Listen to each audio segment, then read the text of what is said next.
Magandang hapon sa inyong lahat. Nandito ako ngayon sa isang pamilihan dito sa Angono, Rizal.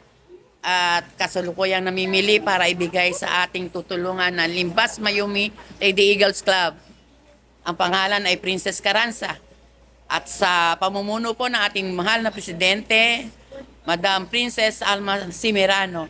Pagkita-kita po tayo mamaya sa bahay ng ating tutulungan na si Princess Carranza.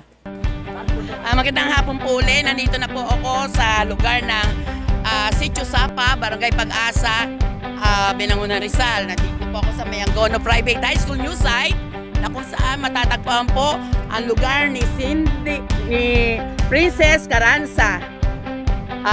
Pupunta po ako ngayon sa tahanan.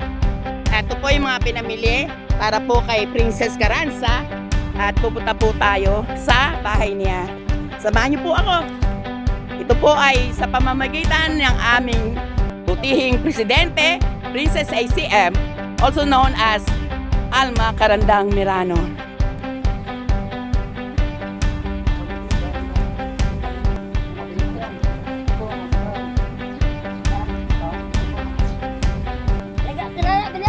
Tara na po, ay sa bahay ni Princess Carranza.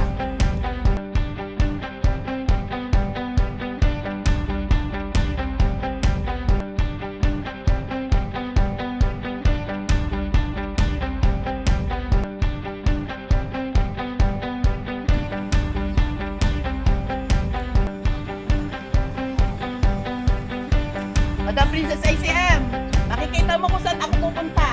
Makikita mo, masyadong depressed area na talagang kailangan natin tulungan. Princess ACM, ito ang daan papunta kay Princess Carranza. Katukayo mo, madam. Makikita natin na ang lugar na ito ay isang parang urban places pasok na tayo sa bahay ni Princess Carranza.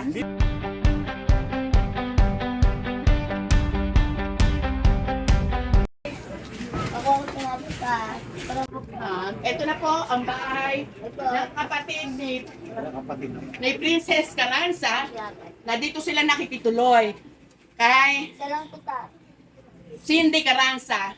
Ito po si Cindy Carranza na siya nagbigay ng kagandahan loob sa kanyang hipag na pinututuloy niya sa kanyang tahanan.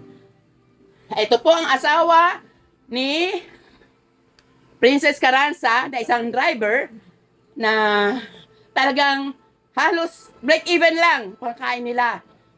Ito po ang ating patient na si Princess Carranza.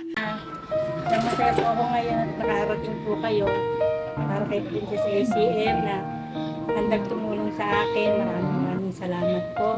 Princess ACM, hindi po ako napahiya sa inyo humingi ng tulong. At agad po kayo nagpadala ng tulong sa akin. Maraming salamat po, Ma'am Princess ACM. God bless po. Para po sa aking chemotherapy,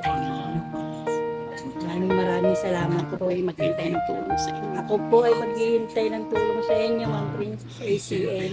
Maraming salamat po. God bless po, Ma'am Princess ACM. Maraming salamat po. Madam Princess ACM, ito po ang inabot ng binigay niyong pang grocery kay Princess Carranza. Papakita ko po, Madam Press. Bubuksan na po ni Princess Carranza yung inyong ibinigay, Madam Princess ACM. Maraming salamat po sa inyong tulong na ibigay sa akin. Napakarami po, napakalaking tulong po nito para sa akin. Ma'am Princess ACM. Ano po masasabi ninyo sa may asawa ni Princess Carranza? Po ay lubos na nagpapasalamat kay Princess ACM na napakinggan ang aming kilig dahil sa pangailangan rin dahil sa asawa ko nagkikimo. Sana po, marami pa rin kayong matulungan ng kapanos namin. Nakikita naman po namin ang inyong vlogger. Hindi po yung number of follower niyo po. Maraming salamat po.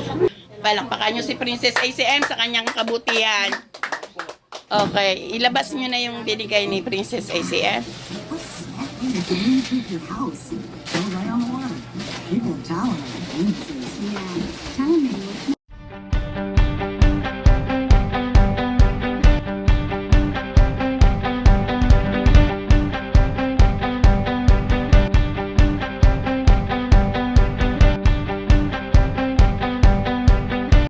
Ay, yun po ay kanilang lalagyan ng mga yelo at saka ano ang purpose nyo dyan? Para po, Okay. papunin ng yelo, mag-apo na po malaki. Okay. Istaka nila ng yelong inaano nila. Yun na nagiging isa sa mga ano nila, pergumulan ng kanilang pang-araw-araw na pang kabuhayan. Nagtitinda sila ng sari-sari store. Kaya ang hiningi nila kay Princess ACM ay groceries. Para ito ang simula ng kanilang kabuhayan at yung sabi ni Princess ACM, ang pangkimo mo ay to follow. Ito pa ang bigas, 2 sakong 25 kilos, at saka yung mga grocery. Ito po si Ate Melinda Atienza Molina, na lubos na nagpapasalamat kay Princess ACM. Tulong niya dito sa mag-asawa ni Princess Carranza. Mabuhay ka, Madam Princess ACM, mabuhay ang Agila. Salamat po.